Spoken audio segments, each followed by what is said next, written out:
របៀបធ្វើបង្គាលីងពងទាប្រៃ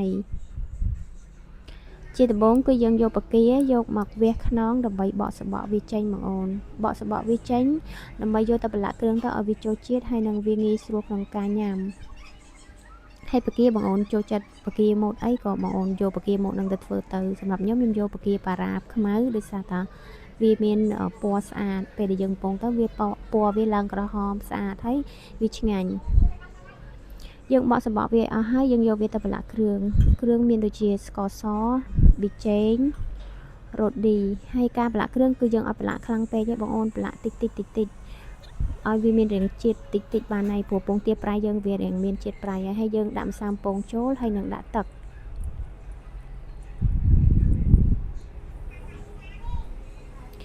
ក៏យើងអត់ចាំបាច់ដាក់ច្រើនពេកដែរបងអូនយើងគ្រាន់តែដាក់ឲ្យវារាងសើមតិចដើម្បីឲ្យសាច់ម្សៅនឹងខាំជាមួយនឹងបង្គាហើយយើងយកទៅបំពងទៅវាឡើងពណ៌ស្អាតហើយវាស្រួយយើងដាក់បន្ទាប់មកយើងដាក់ខ្លាញ់ឲ្យក្តៅយើងដាក់បង្គាចូលហើយការបំពងបង្គាយើងកុំប្រើភ្លើងខ្លាំងពេកបងអូនតែប្រើភ្លើងខ្លាំងពេកវាខ្មៅវាអត់ស្អាតទេហើយក៏កុំបំពងយូរពេកដែរ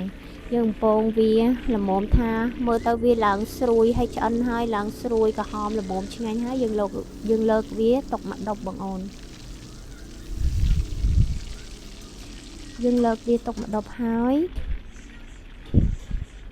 យើងទៅដាក់ខ្ទះសម្រាប់ឆាខ្ទះយើងដាក់ខ្ទះក្តៅហើយយើងដាក់ប៊ឺចូលប៊ឺយើងកូរវាឲ្យលាយយើងប្រើប៊ឺបងអូនយើងអត់ប្រើខ្លាញ់ទេប៊ឺវាឈ្ងុយជាងហើយយើងមានដូចជាពងទាប្រៃយកតែក្រហមទេហើយនឹងបន្លែមានដូចជាម្ទេសផ្លោក3ពណ៌លឿងក្រហមខៀវហើយយើងយកវាទៅដាក់ក្នុងខ្ទះប្រើជាមួយនឹងខ្ទឹមសហើយម្រេចតិចបងអូនយើងឆាម្ទេសផ្លោកនឹងឲ្យវាឆ្អិនជាមួយនឹងប៊ឺបន្តិចហើយនឹងឲ្យវាឈ្ងុយជាមួយនឹងខ្ទឹមនឹងបន្តិចយើងកូរវាឲ្យរាងឆ្អិនតិចយើងដាក់ពងទាប្រៃចូលដាក់ពងទាប្រៃចូលក៏យើងអត់កូរវាយូរពេកដែរបងអូនកាលណាតែកូរយូរពេកពងទាប្រៃនឹងវាឡើងខ្មៅវាអត់ស្អាតទេបន្ទាប់មកយើងដាក់គ្រឿងផ្សំមានដូចជាស្ករសប៊ីចេងនិងរ៉ូឌីហើយយើងដាក់ប្រេងខ្យងចូលបន្តិចឲ្យវាកាន់តែឆ្ងាញ់បន្ទាប់មកយើងដាក់ទឹកចូលបងអូនយើងដាក់គ្រឿងហើយយើងដាក់ទឹកចូលហើយយើងកូរវាកុំកូរវាយូរពេកបងអូនក្រែងលោវាខ្មៅពងទាប្រៃបន្ទាប់ពីយើងកូរហើយយើងភ្លក់វាមើលថាល្មមហើយយើងបន្តកូរវាឲ្យវារាងដាច់ទឹកបន្តិចឲ្យវារាងខាប់បែបនេះបន្ទាប់មកយើងចាក់បង្គាដែលយើងបំពងហ្នឹងចូលទៅក្នុងហ្នឹងហើយយើងកូរវាឲ្យច្របល់វាចូលគ្នាមកហើយ